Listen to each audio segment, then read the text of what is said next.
For a lot of us, there's an old family photo or a memory of a grandparent's teeth in a glass by the bed. A whole generation ended up with dentures, and somewhere along the way we picked up this quiet fear that losing your teeth is just what happens when you get old. Here's the good news and the whole point of this video. It's not. Losing your teeth is not a natural, inevitable part of aging. Your grandparents lost their teeth for specific reasons, and almost all of those reasons are things you can avoid today. Let's talk about what really happened and how you keep your own teeth for life. I want to be clear and kind here. This is not about blaming previous generations. They lost teeth largely because of the information and tools they didn't have, not because they didn't care. In fact, understanding what they were up against is exactly what lets us do better. So let's go through the real reasons that generation lost their teeth, and at each one, I'll show you how you sidestep it. By the end, you'll have a genuinely realistic shot at keeping your natural teeth into old age, which historically is kind of a new thing. Real reason number 1. They grew up without fluoride. For most of your grandparents' childhoods, there was no fluoride toothpaste and no fluoridated water. Those didn't become widespread until the mid-20th century. Fluoride is one of the biggest reasons cavity rates dropped so dramatically. It strengthens enamel and helps reverse early decay. Without it, their teeth were simply far more vulnerable to cavities from day one, and cavities left to grow are a major path to losing a tooth. How you avoid it? You already have the thing they didn't. Just use a fluoride toothpaste twice a day and spit, don't rinse. That alone is a massive head start they never got. Real reason number 2. Dentistry itself was a different world. For much of their lives, dentistry was heavily focused on extraction, not preservation. Got a bad tooth? Pull it.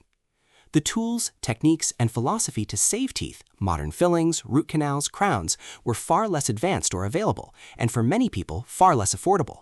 Dental visits were often something you only did when you were already in pain, by which point the tooth was frequently too far gone to save.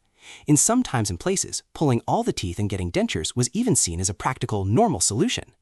How you avoid it? Modern dentistry is all about saving teeth, and you get the benefit by going for regular checkups instead of waiting for pain, so problems get fixed while the tooth is still savable. Real reason number 3, and this is the big hidden one most people don't realize. Gum disease, not cavities, is actually the leading cause of tooth loss in adults. While everyone focuses on cavities, the silent destroyer is periodontitis, advanced gum disease, which eats away the bone that holds your teeth in place until they loosen and fall out or have to be removed. Your grandparents' generation often had no idea their bleeding gums were a serious warning sign, and the deep cleanings and gum treatments we have now weren't routine, so gum disease quietly progressed untreated for decades. How you avoid it? Take bleeding gums seriously as the early warning they are. Floss daily to clean with a brush can't, and get professional cleaning so tartar gets removed before it destroys bone. Real reason number 4, the everyday knowledge just wasn't there. Public understanding of how diet, sugar, and daily cleaning connected to tooth loss was limited. The link between constant sugar and decay wasn't common knowledge, flossing wasn't emphasized, and a lot of the simple preventative habits we now take for granted weren't part of daily life. They were doing their best with what they knew. How you avoid it? Honestly, you're already doing it watching a video like this. You have decades of accumulated knowledge about prevention that simply didn't exist for them, and applying even the basics, brushing, flossing, smart eating, checkups, puts you generations ahead. Real reason number 5, smoking was far more common, and its effects on the mouth weren't understood. Smoking is brutal for your gums. It dramatically worsens gum disease and is a significant risk factor for tooth loss, and it was extremely widespread in older generations who had no idea of the harm. Other factors stacked up too: less access to care in many areas, certain medications, and so on. How you avoid it? Don't smoke, and if you do, quitting is one of the best things you can do for your gums and your whole body. That's a lever they didn't even know they had. So here's the reframe I really want you to take away. The reason tooth loss looked like just aging is that an entire generation faced all of these obstacles at once: no fluoride, extraction-focused dentistry, untreated gum disease, limited prevention knowledge, and widespread smoking. It wasn't age doing it, it was circumstances. Healthy teeth are absolutely capable of lasting a lifetime. There's no expiration date stamped on your molars. With the tools and knowledge you have now, keeping your natural teeth into your 80s and beyond is a completely realistic goal, not wishful thinking. Let me make the how to avoid it dead simple, because it really is. Brush twice a day with fluoride toothpaste, and remember, spit, don't rinse. Floss once a day, especially at night, to fight the gum disease that's actually the top cause of tooth loss. See a dentist every 6 months, so problems get caught and fixed while teeth are still savable, not pulled. Eat sugar less often, rather than constantly grazing, and don't smoke. That's the entire plan. 5 habits your grandparents mostly didn't have access to, and together they're the difference between dentures and your own smile. It helps to understand just how normal tooth loss once was, because it reframes that bedside glass entirely. For a stretch of the 20th century, full dentures were so common that in some places they were almost expected with age. And a set of dentures was even given as a gift in certain times and communities, the thinking being it would save a lifetime of dental trouble.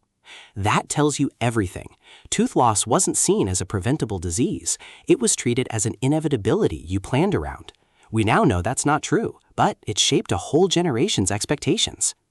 And if you're watching this having already lost teeth, please don't take any of this as a lecture.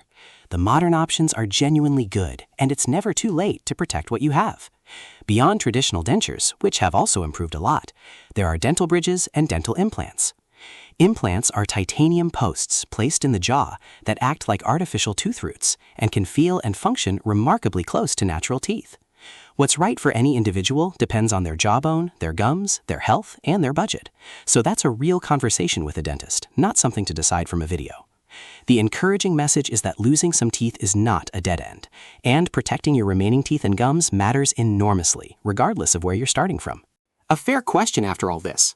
How much of keeping your teeth is genetics versus your habits? Some of it genuinely is the luck of the draw. The strength of your enamel, the natural shape and crowding of your teeth, the makeup of bacteria in your mouth, how much saliva you produce, and even how your immune system responds to gum inflammation all have a hereditary component, which is part of why two people with similar habits can have very different results.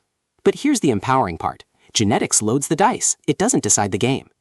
The single biggest drivers of whether you keep your teeth for life, daily plaque removal through brushing and flossing, how often you expose your teeth to sugar and acid, whether you smoke, and whether you see a dentist regularly to catch problems early, are overwhelmingly within your control. So if you've got a family history of bad teeth or early dentures, the right response isn't to give up assuming it's fate. It's the opposite. It's to be more deliberate, because you may be starting with a tougher hand, and good habits matter even more for you. The previous generation lost their teeth to circumstances, not destiny. And you, with fluoride, modern dentistry, and the knowledge in this video, get to play the same genes far, far better than they ever could have. Let me leave you with a simple way to think about this across your whole life, because keeping your teeth is a long game, not a sprint. In your 20s and 30s, the job is building the automatic habits, brushing twice with fluoride, flossing daily, regular checkups, and not smoking, so they're locked in before problems start, and watching that snacking frequency. In your 40s and 50s, keep all that going and pay closer attention to your gums, since gum disease, the real leading cause of tooth loss, tends to advance with age, so take any bleeding seriously and don't skip the cleanings that refer. In your 60s and beyond, the watch items shift a bit. Receding gums expose softer root surfaces that decay more easily, and many medications cause dry mouth, which removes your saliva defense. So staying hydrated, treating dry mouth, and keeping up regular professional care matter even more. The beautiful part is that the core routine barely changes across all those decades. It's the same handful of habits, just kept up consistently. Do that, and there's genuinely no reason the bedside glass of dentures has to be your ending. You get to keep your own smile, and you get to be the generation that did. So here's the reframe to carry out of this. That bedside glass of dentures wasn't fate, and it wasn't simply getting old. It was a whole generation doing their best without fluoride, without modern tooth-saving dentistry, without knowing bleeding gums were a warning, and often while smoking, with no idea of the harm. Stack all those obstacles together, and tooth loss looked inevitable, but it never actually was. You have every one of the tools they lacked. Keeping your natural teeth into old age is a completely realistic goal now, and it comes down to a handful of simple habits done consistently across the decades. You get to write a different ending than the photo in the family album, and the whole plan fits on a sticky note.